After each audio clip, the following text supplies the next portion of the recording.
What's up guys, Justin here with the CGEssentials.com. So in today's video we're checking out the updated version of cell fluids for Blender. Let's go ahead and just jump into it. And so I have talked about this add-on before and I absolutely love it just because of how fast it makes kind of doing simulations for fluids. So basically this is kind of like a 2.5D, so it's basically using the height field of the scene and then applying kind of a, it's doing a simulation of fluids without actually generating those fluids and doing an actual simulation. So it's super cool, and they just rolled out this new version 1.5. And basically this tool, while it's not anything like groundbreaking, what it's done is it's enhanced the visuals and the textures and made it look better. And it's also given us some additional controls for things that we can control and given us a dynamic ground so that we can actually animate that ground in real time. So let's jump over into Blender and take a look at some of the example scenes that come along with this because I'm super excited about it. So this is one of the demo scenes that they've added, and you're going to notice that it is fast. So if you click on the play button right here, notice how this has an inflow object on the top where the fluid is going to flow in, and this is actually simulating the fluid flowing down over these rocks, but it's doing it in a way that's really quick. Like this is actually happening in real time right here. So you can use this to actually simulate that fluid. Notice how he's got this set going way out here. Now, I don't think we have an outflow out here, so I think eventually these rocks will just all get covered, but I just love the way that this looks. It does a really good job of showing the fluid having like foam and other things like that when it's falling over the rocks. And again, it's kind of got the fluid filling up. Oh, there's the outflow. So then he's got an outflow over here, so this would basically just run perpetually. But notice how quick this was.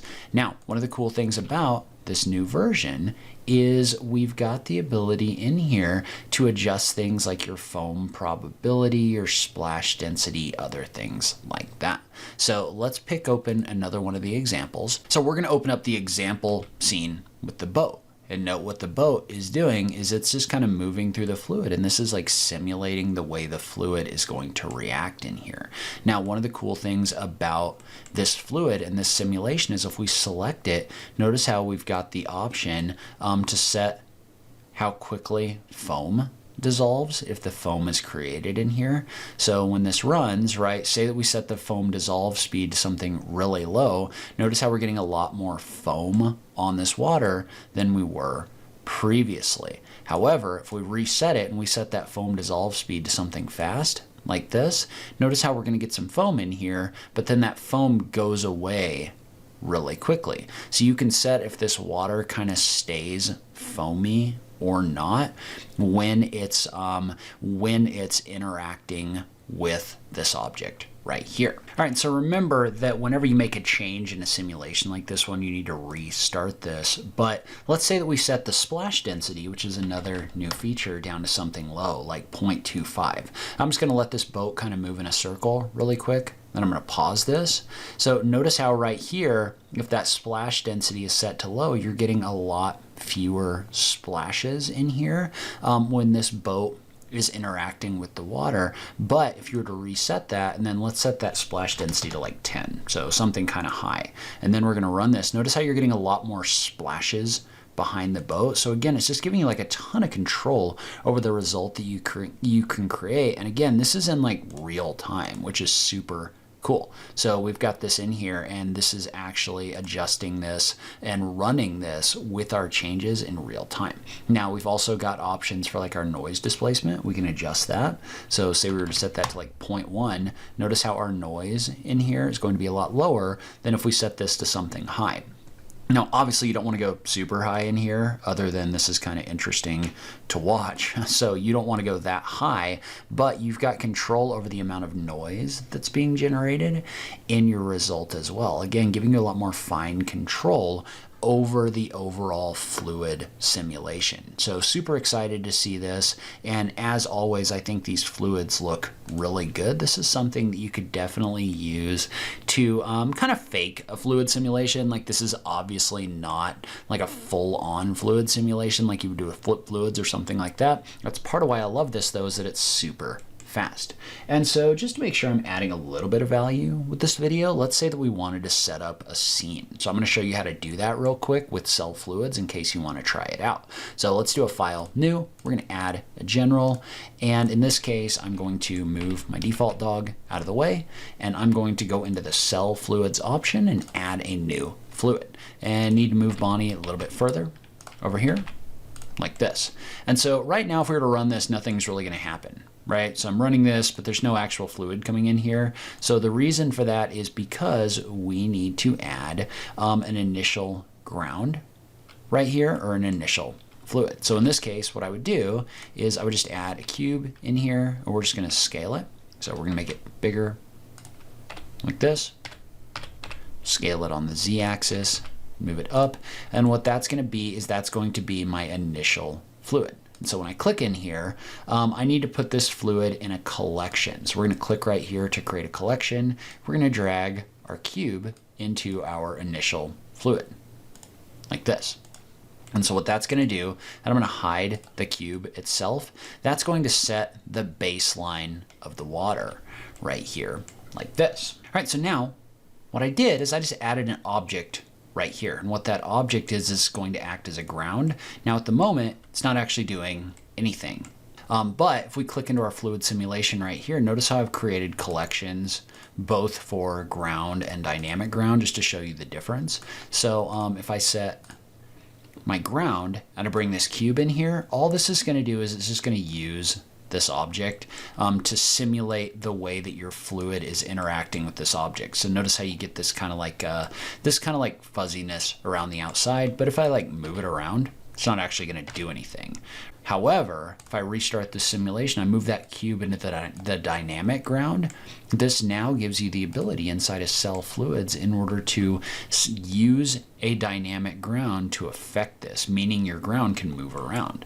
So if I was to click on play, and then I was to move this right here, notice what that's going to do is that's actually going to affect the fluid in here. So now you have the ability to set a ground that's actually going to affect the way that your fluids are going to work, which gives you a lot of interesting possibilities for things like waves and other things like that. I'm pretty sure you could keyframe the movement of this ground as well, but definitely a super cool addition having the dynamic ground in here and giving you the ability to adjust things or affect the water inside of cell fluids like this. And so in addition, let's say that I move this down and say that I wanted to add something in here that's going to affect the water. So somewhat similar to that boat. So I'm just going to do a Shift A. We'll just add a cube, and I don't want to do anything too complicated or fancy with this. So what I'm just going to do is I'm going to do a Control R. We'll just move this forward like this. We'll go ahead and do the same thing on the back, giving us kind of a terrible boat in here. And so now that we've got this terrible boat in here, and I'm not sure what I did with my geometry. No, we're good. We're good. So I've got this terrible boat in here. And what I want to do is I want to set it up so that it affects the water, right? Because right now it's doing nothing. Well, in my fluid, what I can do is I can set that up as an effector right here. And then anything that I drag in there, so like this cube, for example, once it's an effector, and we want to go ahead and we want to reset this simulation, but once it's an effector, it's going to do absolutely nothing. And so the reason it's doing absolutely nothing is because we need to set this up with a modifier. So I want to make sure that my effector is in here, but then I want to click on the option for set up effector modifiers. And what that's going to do is that's going to add an effector modifier that allows this to interact with your water.